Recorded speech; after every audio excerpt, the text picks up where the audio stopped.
Chapter 2. The Council with the Munchkins. She was awakened by a shock so sudden and severe that if Dorothy had not been lying on the soft bed, she might have been hurt. As it was, the jar made her catch her breath and wonder what had happened, and Toto put his cold little nose into her face and whined dismally. Dorothy sat up and noticed that the house was not moving, nor was it dark, for the bright sunshine came in at all the windows, flooding the little room. She sprang from her bed, and with Toto at her heels, ran and opened the door. The little girl gave a cry of amazement and looked about her, her eyes growing bigger and bigger at the wonderful sights she saw. The cyclone had set the house down very gently, for a cyclone, in the midst of a country of marvelous beauty. There were lovely patches of greensward all about, with stately trees bearing rich and luscious fruits. Banks of gorgeous flowers were on every hand, and birds with rare and brilliant plumage sang and fluttered in the trees and bushes. A little way off was a small brook, rushing and sparkling along between the green banks, and murmuring in a voice very grateful to a little girl who had lived so long on the dry, gray prairies. While she stood, looking eagerly at the strange and beautiful sights, she noticed coming toward her a group of the queerest people she had ever seen. They were not as big as the grown folk she had always been used to, but neither were they very small. In fact, they seemed as tall as Dorothy, who was well grown for a child her age, although they were, so far as looks go, many years older. 3 were men and 1 a woman, and all were oddly dressed. They wore round hats that rose to a small point a foot above their heads, with little bells around the brims that tinkled sweetly as they moved. The hats of the men were blue, and the little woman's hat was white, and she wore a white gown that hung in pleats from her shoulders. Over it were sprinkled little stars that glistened in the sun like diamonds. The men were dressed in blue, of the same shade as their hats, and wore well-polished boots with a deep roll of blue at the tops. The men, Dorothy thought, were about as old as Uncle Henry, for 2 of them had beards, but the little woman was doubtless much older. Her face was covered with wrinkles, her hair was nearly white, and she walked rather stiffly. When these people drew near the house where Dorothy was standing in the doorway, they paused and whispered among themselves, as if afraid to come further. But the little old woman walked up to Dorothy, made a low bow, and said, in a sweet voice, "You are welcome, most noble sorceress, to the land of the Munchkins.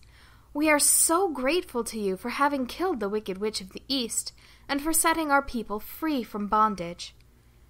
Dorothy listened to this speech with wonder. What could the little woman possibly mean by calling her a sorceress and saying she had killed the Wicked Witch of the East? Dorothy was an innocent, harmless little girl who had been carried by a cyclone many miles from her home, and she had never killed anything in all her life.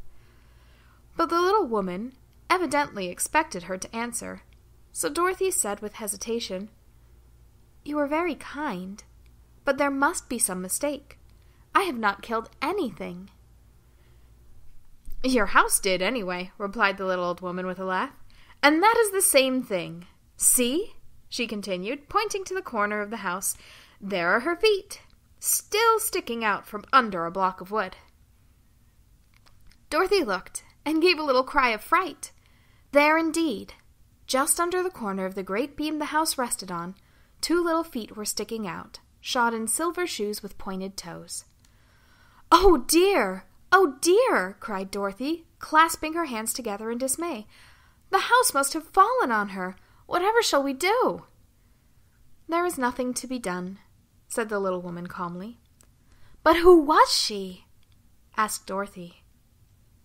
"She was the Wicked Witch of the East, as I said," answered the little woman. "She has held all the Munchkins in bondage for many years, making them slave for her day and night. Now they are all set free, and are grateful to you, forever." "Who are the Munchkins?" inquired Dorothy. "They are the people who live in this land, the land of the East, where the Wicked Witch ruled." "Are you a Munchkin?" asked Dorothy. "No, but I am their friend, although I live in the land of the North. When they saw the Witch of the East was dead, the Munchkin sent a swift messenger to me, and I came at once. I am the Witch of the North." "Oh, gracious!" cried Dorothy. "Are you a real witch?" "Yes, indeed," answered the little woman. "But I am a good witch, and the people love me. I am not as powerful as the wicked witch who ruled here, or I would have set the people free myself." "But I thought all witches were wicked," said the little girl, who was half frightened at facing a real witch. "Oh, no, no, that is a great mistake. There were only 4 witches in all the land of Oz, and 2 of them, those that live in the north and the south, are good witches. I know this is true, for I am one of them myself and cannot be mistaken. Those who dwelt in the east and the west were indeed wicked witches, but now that you have killed one of them, there is but one wicked witch in all the land of Oz, the one who lives in the west." "But," said Dorothy after a moment's thought, "Aunt Em has told me that the witches were all dead, years and years ago." "Who is Aunt Em?" inquired the little old woman. "She is my aunt who lives in Kansas, where I come from." The Witch of the North seemed to think for a time, with her head bowed and her eyes upon the ground. Then she looked up and said, "I do not know where Kansas is, for I have never heard that country mentioned before. But tell me, is it a civilized country?" "Oh, yes," replied Dorothy. "Ah, then that accounts for it. In the civilized countries, I believe there are no witches left, nor wizards, nor sorceresses, nor magicians. But you see, the land of Oz has never been civilized, for we are cut off from the rest of the world. Therefore, we still have witches and wizards amongst us." "Who are the wizards?" asked Dorothy. "Oz himself is the great wizard," answered the witch, sinking her voice to a whisper. "He is more powerful than all the rest of us together. He lives in the City of Emeralds." Dorothy was going to ask another question, but just then the Munchkins, who had been standing silently by, gave a loud shout and pointed to the corner of the house where the wicked witch had been lying. "What is it?" asked the little old woman, and looked and began to laugh. The feet of the dead witch had disappeared entirely, and nothing was left but the silver shoes. "She was so old," explained the Witch of the North, "that she dried up quickly in the sun. That is the end of her. But the silver shoes are yours, and you shall have them to wear."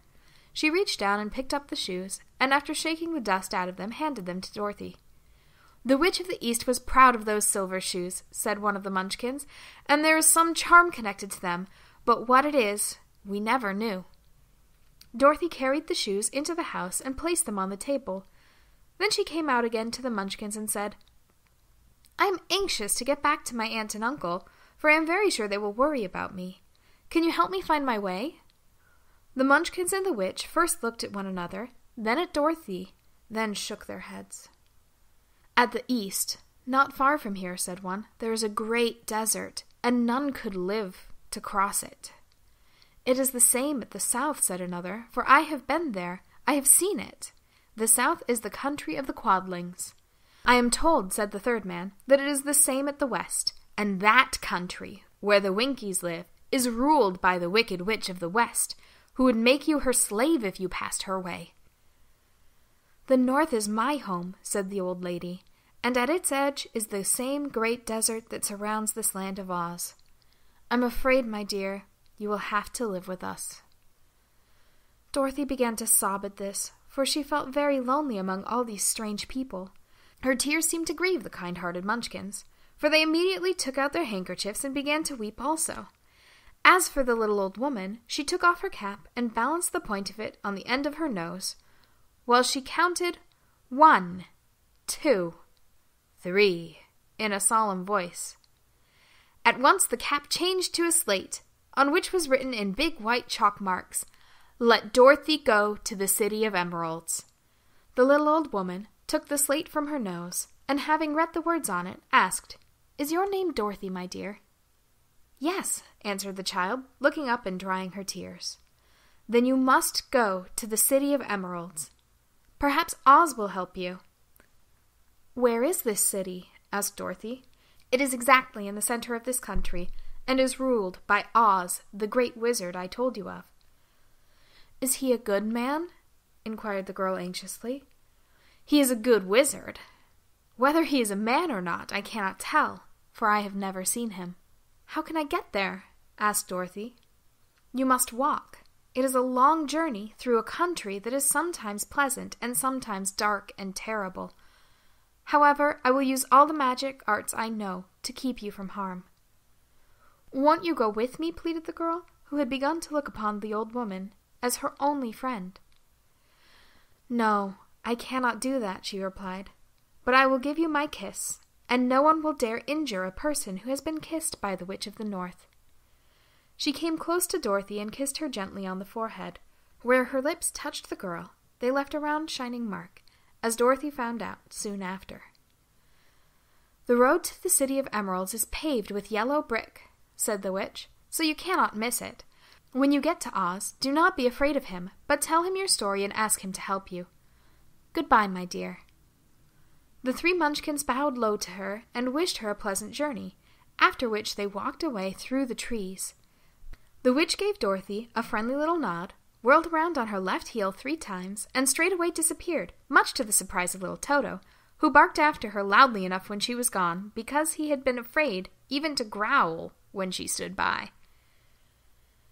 But Dorothy, knowing her to be a witch, had expected her to disappear in just that way, and was not surprised in the least.